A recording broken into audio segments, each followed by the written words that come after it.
Hey, welcome to Asking for a Friend. This week we have Lyndsey Connors from Prime Real Estate. Let's just start. Introduce yourself to the internet. All right. Hello, I'm Lyndsey Connors. I'm with Prime Real Estate Group here in Spokane. I am from here, and I'm happy to be here today. Thanks, Awesome. Tony, for having me. We're excited to have you. Yeah. One of the reasons I want to have you on is because of in our previous conversations, you kind of focus on the niche of the single female. Yep. And they make up 18% or like 1/5 of the market. So let's just start by like, why is that number? Why does that exist? Why are they a substantial part of the market? Well, I believe that single women are more independent these days, and they are wanting to do things on their own. That's why I did it. I needed to. And so, like at the end of the day, because like if we think about them as kind of first-time home buyers or whatever, it doesn't matter.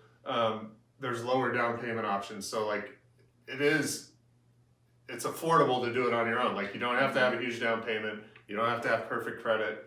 All that stuff obviously helps, but you don't have to. Right. And when I bought my home a year ago, I didn't know at first all the options that were available to me. So I took that first step and called, and it turned out to be good.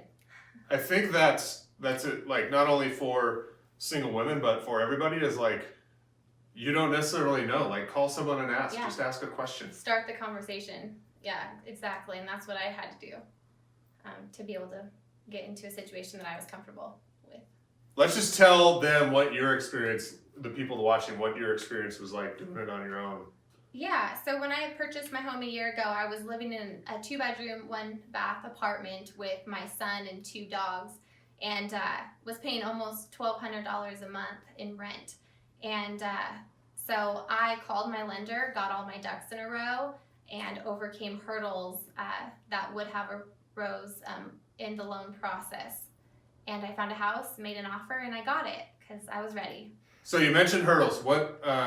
What are some of the big ones that you kind of had to go through? Yeah, the biggest hurdle was doubt. I second-guessed myself going into this process, but just overcoming those fears and talking to my lender, starting that conversation, and really having my lender lay it out for me, running the numbers and seeing what my payment would be with each home that I was sending to her. That really helped me be confident in my decision to purchase a home. And it's worth it now, right? Oh yeah, for sure. I've redone the floors, repainted everything, and it's mine, so I don't have to ask for permission. Okay, so you made the decision. You're like, you got girl power. You're ready to roll. What was some of the stuff that you had to go through after that, hurdle-wise? Just making sure that my credit was in order and it was good enough, and which it was, and I was surprised actually with just recently going through a divorce myself. But with a lot of the women that I talked to, they're worried about the same thing, and it's just, start that conversation, have confidence to do that, and then take that next step. I think I run into that a lot. Like, I don't think I'll qualify, and then, can you just tell me where my credit's at?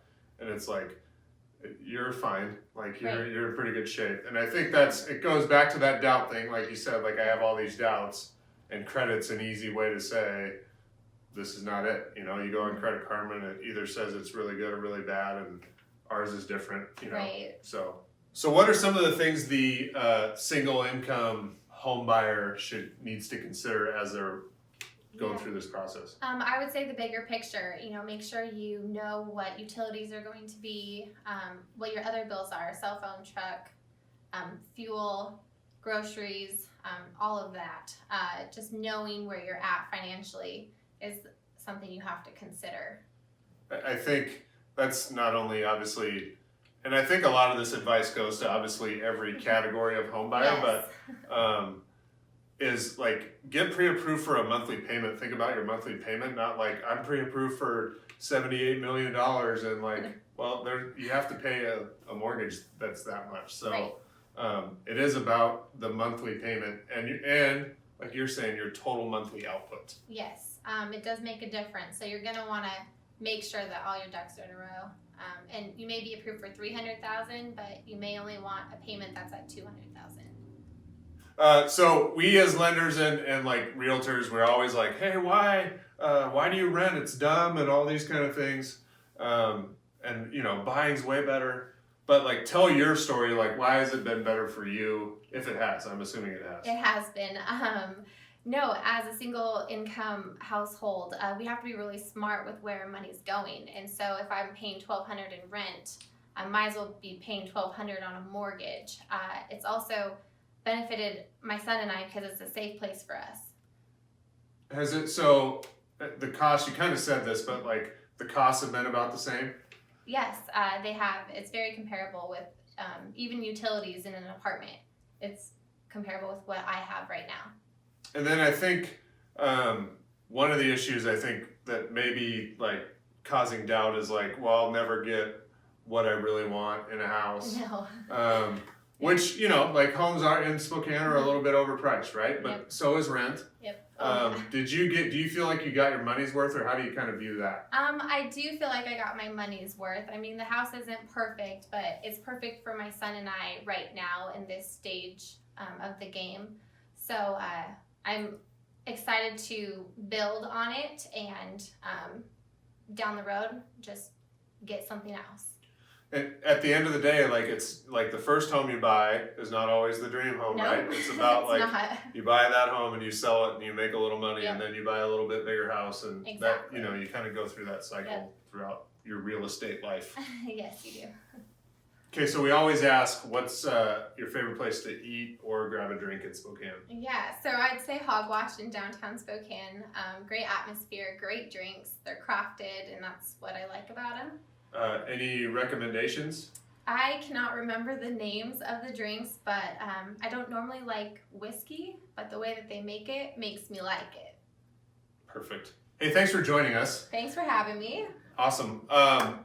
Tell people who have overcome this doubt and they're fired up to do it, you know, these single ladies, Yeah. how they can find you. Yeah, call or text me at 509-723-9899 or email me at Lyndsey@propertybyprime.com. And the spelling's right here. It's a little tricky. Yes, Lyndsey. Awesome. We'll see you next time on Asking for a Friend.